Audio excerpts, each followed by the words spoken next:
Hello everyone, Radhe Radhe सबको। कैसे हो आप सब? उम्मीद करती हूँ आप सब बहुत अच्छे से होगे। तो लास्ट वाला ब्लॉग जहाँ से मैंने एंड किया था वहीं से कंटिन्यू कर रही हूँ। हम लोग निकल रहे हैं ऋषिकेश के लिए। काफ़ी सारे लोगों ने सही गैस किया था। ऑब्वियसली हरिद्वार तक कोई जाता है तो ऋषिकेश दूरी कितना रह जाता है, फिर वहाँ से ऋषिकेश ना घूमो लौट करके चले आओ तो अधूरा अधूरा सा लगता है। पहले बहुत बार प्लान बना टूटा, बट नन्नू लास्ट में आके नन्नू की जिद के आगे नहीं चली। घर आते आते हम लोग पहुंच गए ऋषिकेश। ऋषिकेश पहुंचते ही ये जो पहाड़ दिखने शुरू होते हैं ना, मन को इतना सुकून देते हैं। ये यहाँ पर सिटी भी चल रही है, साथ ही साथ पहाड़ भी चल रहे हैं, तो जो लोग यहाँ पे रहते होंगे वो इनको डेली देखते होंगे। बट हम लोग शहर में पहाड़ों से कोसों दूर हैं, तो हम लोग जब अचानक से ऐसे देखते हैं ना, इतने सालों बाद महीनों बाद बोल लें जो भी, तो इतना अच्छा लगता है कि बता नहीं सकते हैं। ऐसे लगता है क्या नया अजूबा सा देख लिया है। तो यहाँ पर बस हम लोग ऋषिकेश पहुँच गए थे। थोड़ी देर हम लोगों ने यहाँ पर खूब एंजॉय किया। सुंदर कितना लग रहा है ना, पिंक कलर का मंदिर, पिंक पिंक। ये राफ्टिंग के लिए ढलान बहुत तेज है, ऐसे लग रहा है गिर पड़ेंगे। और छोटी छोटी गैयाँ हैं बहुत। हवा बहुत अच्छी चल रही है, गर्मी नहीं लग रही है। धूप होने के बावजूद भी बहुत ठंडक है। हम पहुँच रहे हैं अभी घाट की तरफ। बाप रे, यहाँ पर है डॉगी महाराज।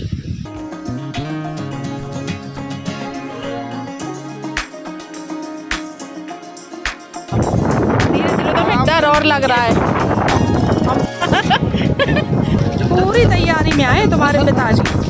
नन्नू को गंगा नहाने की इतनी एक्साइटमेंट थी कि उन्हें कुछ नहीं मिला तो उन्होंने अपने पापा की टी शर्ट ही पहन ली। एकदम जादू सी क्यूट सी लग रही थी, बहुत अच्छी लग रही थी। और यहाँ पर है ऋषिकेश का घाट, जहाँ पर हम लास्ट टाइम भी आए थे। और इनकी जो मम्मी थी वो होटल में रह गई थी, मैं इनकी मौसी के साथ इस घाट पे आई थी। तो घंटों तक हम लोगों ने बहुत स्नान किया था, मज़े किए थे। और इस बार पता है एक माइनस पॉइंट क्या है, हालांकि मुझे पता था, 99.9% श्योर थी, बट यहाँ आकर के देख भी लिया कि लक्ष्मण झूला बंद चल रहा है इस वक्त। जो लोग नहीं जानते मैं उन्हें बता दूँ, वैसे तो ऑलमोस्ट सबको पता होगा। और यहाँ पर बन रहा है ग्लास ब्रिज। जब ये बन जाएगा ना नेक्स्ट टाइम तब आएंगे तब और अच्छे से एंजॉय करेंगे।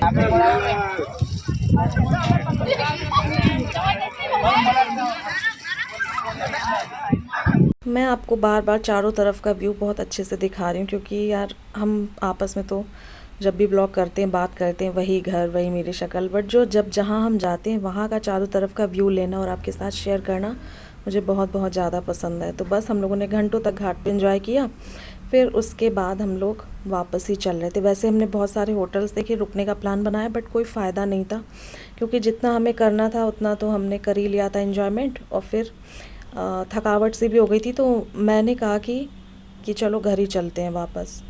ये मेरे हस्बैंड और नन्नू तो पूरा रुकने के प्लान में थे, बट नन्नू की हल्की सी गंगा जी नहा के तबीयत से भी ख़राब होने लगी थी, तो मैंने कहा नहीं अब घर ही चलो, थकावट भी हो गई, फिर नेक्स्ट टाइम आएंगे तब देखा जाएगा। और रास्ते भर के जितने भी व्यू हैं मैं आप लोगों को दिखाती हुई जा रही हूँ। बहुत बहुत ज़्यादा अच्छा लग रहा है। और यहाँ पर हो गई है थैंक यू फॉर विजिटिंग। फिर हम लोग रास्ते में रुके थे यहाँ पर, ये मोहन जी पूरी वाले ना, हर की पौड़ी पे जो जहाँ पे मैंने आपके साथ शेयर किया था, उन्हीं की एक ब्रांच थी। यहाँ पर रुकते रुकते यहाँ पर नन्नू को बहुत तेज़ वाला फीवर आ गया था। देखिए बच्चे अपने मन की करते हैं, मानते नहीं हैं। एंजॉय तो उसने भरपूर किया, फिर उसको दवाई ववाई पिलाई गई, फिर उसे थोड़ा सा आराम मिला, घर आने के बाद आराम मिला। फिर हम लोग बस यहाँ पर खाया पिया, फिर चलिए आगे के सफ़र पे। रास्ते में ढेरों जगह जगह पर ये आम लग रहे थे, और जब हमने रुक करके प्राइस पूछा इनका तो हमें लगा कि शायद हम गलत शॉप पे आ गए। आम की शॉप नहीं, ज्वेलर्स की शॉप है। मतलब लिटरली एक जगह तो 5,000 रुपीज़ के किलो या आधा किलो ऐसे बताया। मैंने कहा है सुन के कान खड़े हो गए। मैंने कहा भैया हम अपने नोएडा गाज़ियाबाद से ही ले लेंगे। तो यहाँ पर हम पहुँच गए घर।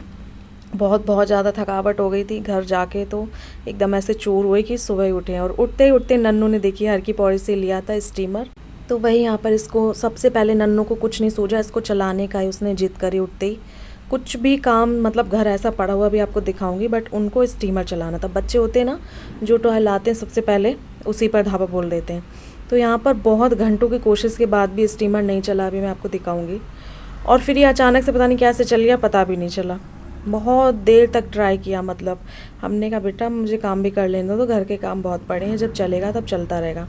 पानी किया गया, पानी का बर्तन चेंज किया गया, पानी बढ़ाया गया, बत्ती इधर उधर से लगाएगी, और पता नहीं कैसे अचानक नन्नू ने कैसे क्या किया, वो चल गया। बट अभी फ़िलहाल ये नहीं चला, काफ़ी कोशिशों के बाद ही। बट नन्नू को क्या था, इसके अलावा कुछ सोच नहीं रहा था। नहीं मम्मा दिखाओ, चलाओ, चलाना है करके इसी में 1 घंटा निकाल दिया नन्नू ने, वरना अभी तक तो मेरा कितना भी काम हो जाता। थकावट तो बहुत बहुत ज़्यादा हो रही थी। कितना भी घर क्लीन करके जाओ, थोड़ा बहुत तो लौट के आने के बाद गंदा हो ही जाता है। गंदा क्या, इनफैक्ट मैसी ज़्यादा हो जाता है, गंदा तो कम होता है, मैसी बहुत हो जाता है घर। दिन ही कितने हुए, आई थिंक 2 दिन हुए हैं, कितने दिन हुए भूल और गई हूँ इतने दिन बाद वॉइस ओवर कर रही हूँ। एक्चुअली मैं ना काफ़ी दिन से बिज़ी चल रही थी, तो मैंने ये ब्लॉग भी थोड़ा सा लेट हो गया एडिट करने में। लौट करके घर आई, घर की ही हालत में सुधारने में लगी हुई थी, इस वजह से ये सब ब्लॉग आने में थोड़ा सा लेट हो गया। और यहाँ पर ये घर की हालत, चारों तरफ कपड़े ही कपड़े, सामान ही सामान आपको दिख रहा होगा, सामान कम कपड़े ही कपड़े ज़्यादा दिख रहे होंगे। कपड़ों का एकदम भूचाल सा आ गया घर में। तो बस अब मुझे इसको करना है, समेटना है, अपने अभियान पे लगना है। कहीं से आओ, सबसे ज़्यादा मुश्किल काम यही लगता है कि कपड़े बैग अनपैक करना, कपड़ों को समेटना, घर अरेंज करना, थकावट अलग से होती है। तो मैंने देखिए सबसे पहले सफाई नहीं की, कुछ नहीं किया। सबसे पहले मैंने जो फ्रिज मैग्नेट लिए थे वहाँ से उनको प्लेस कर दिया है। ठीक है, अब मैं जहाँ पर भी जाऊँगी, मेरी आदत है फ्रिज मैग्नेट लेने की। गोवा के 2 थे, एक टूट गया है, ये भी चटक गया था, बट इसको मैंने पेस्ट करके लगा दिया क्योंकि ये मेरे हनीमून का था और मसूरी का था। अब हरिद्वार ऋषिकेश का भी हो गया, अब आगे कहीं जाऊँगी तो वहाँ मेरा एकदम मन है फ्रिज को भर दूँगी मैग्नेट से, ऐसे मैंने सोच के रखा है, अब देखो क्या होता है। तो बस यहाँ पर सारा घर मैंने क्लीन किया। और ये कपड़े, मतलब लॉन्ड्री बास्केट आप देख रहे हैं बंद भी नहीं हो रहा है, फुल भरा पड़ा है। कपड़े धीरे धीरे धुलते रहेंगे। और मैंने पूरा घर चमकाया विदाउट ब्लॉगिंग के, क्योंकि ब्लॉगिंग करती तो फिर जल्दी जल्दी नहीं हो पाता। वैसे भी लेट हो गया उठने में, उठ कर के ये तो चले गए थे काम पर और मैं लग गई थी अपने घर के काम पर। तो यहाँ पर हालत देखिए क्या हो रही है। अब मैं जाऊँगी, नहाऊँगी, नहाने के बाद मम्मी ने यहाँ पर पूरी तैयारी कर दी थी, तो बस पूड़ियाँ सेकना रह गया था, तो फटाफट से पूड़ी सेक लेंगे और जो हमारा लंच है वो भी हो जाएगा। बहुत अच्छा लगा इतने दिन यार, घर की डेली रूटीन और वही बोरिंग ज़िंदगी से कहीं बाहर निकल कर के घूमने जाओ। मुझे ना घूमने फिरने में ज़्यादा रिलैक्स मिलता है, इनफैक्ट कहीं मतलब और जाने के अकॉर्डिंग। ये ब्रेक लेना बहुत बहुत ज़्यादा ज़रूरी था, डेली के हेक्टिक शेड्यूल से, डेली के वही घर के कामों से। एक हाउस वाइफ को या जो लोग हस्बैंड लोग बाहर काम करते हैं, वो बाहर के कामों से थोड़ा सा फ्रस्ट्रेट से हो जाते हैं। तो एक ब्रेक लेना ज़रूरी बनता है ताकि हम अपने माइंड को रिफ़्रेश कर सकें। एक कंप्यूटर को भी रिफ़्रेशमेंट की ज़रूरत हो जाती है एक टाइम के बाद, तो माइंड को भी ज़रूरत होती है, जिससे कि हम आगे की रिस्पॉन्सिबिलिटी वापस आ कर के और अच्छे से उठा सके। थकावट तो बहुत हो जाती है, बट एक जो माइंड में रिफ़्रेशमेंट होती है, नया नया पंसा होता है, वो बहुत सुकून देता है, बहुत अच्छा लगता है। और हम काफ़ी दिन के लिए फिर से रिचार्ज हो जाते हैं अपनी रिस्पॉन्सिबिलिटी को करने के लिए। तो यहाँ पर मैंने बहुत अच्छे से घर को क्लीन करके फिर फटाफट से हेड वॉश करके नहा लिया था। और नहा करके मतलब इतनी थकावट हो रही थी, पैर लग रहा था नीचे से ना एकदम टूट जाएंगे, लिटरली वाला दर्द हो रहा था। मेरी कुछ समझ में नहीं आ रहा था, मेरी शक्ल पे 12 बज रहे हैं लिटरली। नहाने के बाद भी मेरी शक्ल पे ऐसे 12 से बज रहे हैं, आप देख सकते हैं, क्लियरली आपको दिख रहा होगा। इस टाइम मेरी हालत बहुत बहुत ज़्यादा, जो कपड़े मिले उल्टे सीधे मैंने पहन लिए, मेरे को समझ में नहीं आ रहा था। मैंने यहाँ पर सोचा मैं आपसे कुछ बात करूँ, बट नन्नू इतना ज़ोर ज़ोर से टीवी चला रही थी ना कि कुछ भी, मैंने कहा वॉइस ओवर ही कर दूँगी, कुछ भी बोलना पॉसिबल नहीं है। तो यहाँ पर बस उसके बाद मैंने हम सब लोगों ने मतलब लंच किया, मैंने, नन्नू ने और मम्मी ने। ये लंच ऑप्शन बहुत ही क्विक होता है, फटाफट से बन जाता है और खाने में भी सुपर यमी लगता है। सिंपल घर के आलू, कोई तड़क भड़क नहीं, कुछ नहीं, और पूड़ियाँ और दही, बस। ये लड्डू गोपाल जी वाली प्लेट थी, तो फिर सब पहले प्रसाद लिया, फिर उसके बाद मैंने लंच कर लिया। बहुत देर के बाद हुई हूँ मैं फुर्सत, काम तो सारा हो गया ऑलमोस्ट, बस कपड़े रह गए हैं, वो मैं धीरे धीरे धुलती रहूँगी डेली बेसिस पे, क्योंकि फैलाने की भी उतनी ज़्यादा जगह है नहीं, इस वजह से। और यहाँ पर मैं ले करके बैठी हूँ लैपटॉप, आराम नहीं करूँगी, सोच रही हूँ कि थोड़ा सा मैं ब्लॉग भी एडिट कर लूँ, ताकि आप लोगों के पास जो हम लोग जहाँ पर गए थे हरिद्वार, ब्लॉग टाइम से पहुँच चुके हैं, बहुत ज़्यादा लेट ना हो। ये वाला ब्लॉग बनाऊंगी, तब तक लोग ब्लॉग देख चुके होंगे सारे। कैसे लग रहे हैं मेरे साथ ज़रूर शेयर करना, बताना। और आज का दिन मुझे बहुत अच्छा लग रहा है, थकावट भी बहुत सुकून दे रही है, क्योंकि माइंड एकदम फ्रेश हो चुका है, रिलैक्स हो चुका है। बहुत अच्छा लग रहा है। कहीं तीर्थ स्थल पर होकर के आओ, उसका सुकून ही अलग होता है, एकदम माइंड आपका फ्रेश हो जाता है, अच्छा लगता है बहुत ज़्यादा। तो अभी मैं जा रही हूँ, बहुत सारी क्लिप्स हो गई हैं, सच में कहीं पर जाओ तो इतनी क्लिप्स हो जाती हैं इकट्ठी कि पूछो मत। 100-150 क्लिप्स हो गई हैं, अब इनको मुझे अरेंज करना है, कोई फालतू होंगी वो हटानी है, बहुत सारी चीज़ें हैं, बहुत सारे शॉर्ट्स की क्लिप अलग होंगी, है ना, उसकी अलग होंगी, तो बहुत सारा हौच पौच है अभी। तो इसको करने में बहुत ज़्यादा टाइम लगता है। नॉर्मल ब्लॉग होते हैं वो तो फटाफट से हो जाते हैं पता होते, बट जब भी आने जाने के ब्लॉग होते हैं ना, वो उनमें बहुत मेहनत लगती है उनको अरेंज करने में, क्लिप्स को बहुत ज़्यादा ही। तो फ़ैन बहुत तेज़ चल रहा है, अभी मैंने एसी ऑन नहीं किया क्योंकि मुझे हल्की सी ठंडक सी लग रही थी, गर्मी उतनी लग नहीं रही थी, इस वजह से। तो मैंने कहा कि चलो थोड़ी सी बात करती हूँ आपसे, और अभी मैं जाऊँगी अपना काम करूँगी। एंड कौन कौन हरिद्वार होकर के आए मेरे साथ ज़रूर शेयर करना। मैं तो ये सेकंड टाइम गई थी, पहली बार गई थी अपनी मदर इन लॉ और इनकी मौसी जी को लेकर के उनको तीर्थ यात्रा कराने, और इस बार गई हूँ मम्मी को लेकर के अपनी। काफ़ी दिन से सोच रही थी, बट होता है ना, जब भगवान की इच्छा होती है वो काम तभी हो पाता है, उससे पहले नहीं हो पाता है। तो कौन कौन होकर के आया हरिद्वार बताना।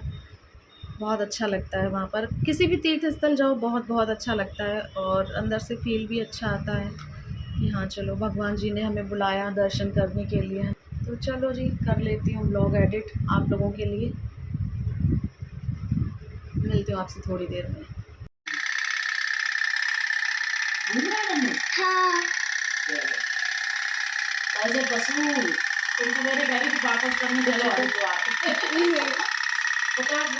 तो ये देखिए, सुबह से शाम होने वाली, और शाम होने से पहले ये भाई साहब चल चुके हैं, टुक टुक टुक टुकिया बज चुकी है, और कह रही थी हरिद्वार वापस करने चलो मम्मा, चल नहीं रहा है। तो बस थोड़ा सा रेस्ट करना तो बनता ही है, इतने हैक्टिक शेड्यूल और क्लीनिंग के बाद, रेस्ट करने के बाद इनकी फरमाइश आ गई कि मैं वापस आ रहा हूँ घर काम से, तो आज ना कोफ्ते बना लेना लौकी के। तो मैंने कहा चलो जी भाई, हस्बैंड जी ने फरमाइश की है तो पूरी करते हैं। हालांकि थकावट तो बहुत हो गई थी, तो कोफ्ते मैंने बना दिए थे, आटा लगा के रख दिया था, रोटियां मम्मी ने सेक दी थी और चावल चढ़ा दिए थे। इतना डिनर हुआ हम लोगों का आज। सिंपल लगता है खाने में, घर के खाने की बात ही अलग होती है। जब लगातार बाहर खाओ 2-3 दिन, फिर घर का खाना बहुत मिस करते हैं हम लोग, है ना। मन करता है बस घर में ही खाओ, सिंपल सिंपल सा बना के। और ये भी बहुत ही सिंपल लगता है, बिल्कुल भी तड़क भड़क नहीं लगता है, मसालेदार वाली ये सब नहीं लगता है। तो कोफ्ते बहुत ही सिंपल से लगते हैं, और रोटी। बहुत ही यम्मी सा डिनर किया, और थकावट इतनी थी कि मेरी आगे की व्लॉग बनाने की इच्छा ही नहीं हुई, हिम्मत ही नहीं हुई। तो मैंने सोचा चलो इस वाले व्लॉग को यहीं पर करते हैं एंड, मिलेंगे आपसे नेक्स्ट वीडियो में। तब तक के लिए अपना ख्याल रखिएगा। सभी को राधे राधे।